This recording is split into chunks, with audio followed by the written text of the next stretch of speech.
കർണാടക ഷിരൂരിലെ മണ്ണിടിച്ചിലിൽ കാണാതായ അർജുന് വേണ്ടി നടത്തിയ കഴിഞ്ഞ 3 ദിവസങ്ങളിലെ പരിശോധനകളിൽ സംതൃപ്തിയുണ്ടെന്ന് അർജുന്റെ ബന്ധു ജിതിൻ പറയുന്നു.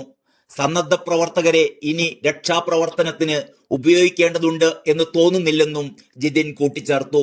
പുഴയിലെ പരിശോധനയിൽ കൂടുതൽ പ്രവർത്തിക്കാൻ കഴിയുക നാവികസേന അടക്കമുള്ളവർക്കാണെന്നും ജിതിൻ മാധ്യമങ്ങളോട് പറഞ്ഞു. കൂടുതൽ രക്ഷാപ്രവർത്തകർ വരുന്നുണ്ടെന്നും ഇന്നൊരു പ്രതീക്ഷയുണ്ടെന്നും കൂടി ജിതിൻ കൂട്ടിച്ചേർക്കുന്നു. രക്ഷാപ്രവർത്തനം നടക്കുന്നയിടത്തേക്ക് കടക്കാൻ ജിതിന് അനുമതി ലഭിച്ചു എന്നാണ് സൂചന. നദിയുടെ തീരത്തുള്ള മൺകൂമ്പാരത്തിലായിരിക്കും ഇന്നത്തെ പരിശോധന എന്നാണ് അധികൃതർ അറിയിച്ചിട്ടുള്ളതത്രേ. 60 അടി താഴ്ചയിൽ നിന്ന് ചെളി നീക്കാനുള്ള ബൂം മണ്ണുമാന്തി യന്ത്രം അങ്കോലയിൽ എത്തിച്ചിട്ടുണ്ട്. ഇന്നലെ വൈകിട്ട് സൈന്യത്തിന്റെ പരിശോധനയിൽ സോണാർ സിഗ്നൽ ലഭിച്ച സ്ഥലത്ത് ബൂം ഉപയോഗിച്ച് പരിശോധന നടത്തും.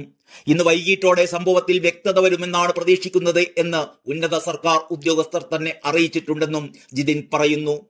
ഗംഗാവലി പുഴയുടെ അടിത്തട്ടിലെ ലോഹവസ്തുവിന്റെ സിഗ്നൽ കേന്ദ്രീകരിച്ചായിരിക്കും പരിശോധന നടത്തുക. പുഴയുടെ തീരത്തോട് ചേർന്ന ഭാഗത്തെ മണ്ണു നീക്കൽ ആരംഭിച്ചു. റേഡിയോ ഫ്രീക്വൻസിയും AI-യും സംയോജിപ്പിക്കുന്ന ആധുനിക ഉപകരണം ഉപയോഗിച്ചായിരിക്കും പുഴയുടെ അടിത്തട്ടിൽ തിരയുക. സൈന്യത്തിലെ സ്കൂബ ഡൈവർമാർ ഇതിനായി എത്തിയിട്ടുണ്ട്. ഇതിന് കേന്ദ്രം സുരക്ഷാ അനുമതിയും നൽകി.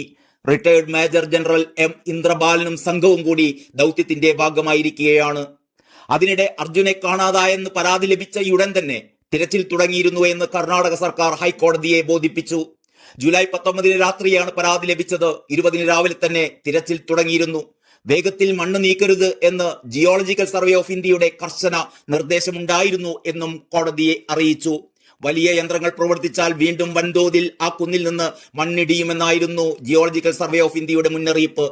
ഘട്ടം ഘട്ടമായേ മണ്ണെടുപ്പ് തുടരാനാവൂ എന്നും നിർദ്ദേശമുണ്ടായിരുന്നു. മലയുടെ ഭാഗത്തെ മണ്ണല്ല, റോഡിന്റെ ഭാഗത്തെ മണ്ണാണ് ആദ്യം നീക്കേണ്ടത് എന്നായിരുന്നു അവരുടെ നിർദ്ദേശമെന്നും സർക്കാർ കോടതിയെ അറിയിച്ചു. മണ്ണിടിച്ചിലുണ്ടായാൽ ഉടൻ മണ്ണെടുക്കൽ നിർത്തണമെന്നും അറിയിപ്പുണ്ടായിരുന്നു. ജൂലൈ 16 അർജുനെ കാണാതായത്. അന്ന് തന്നെ പരാതി നൽകി എന്നാണ് കുടുംബം പറയുന്നത്. അന്ന് രാത്രി തന്നെ പരാതി നൽകിയിരുന്നു. അവിടെ ഒരു മിസ്സിംഗ് കേസ് 16 ഉച്ചയ്ക്ക് തന്നെ റിപ്പോർട്ട് ചെയ്തിട്ടുണ്ടെന്നാണ് സ്റ്റേഷനിൽ നിന്ന് അറിയിച്ചതെന്നും കുടുംബം പറയുന്നു. News desk truth live.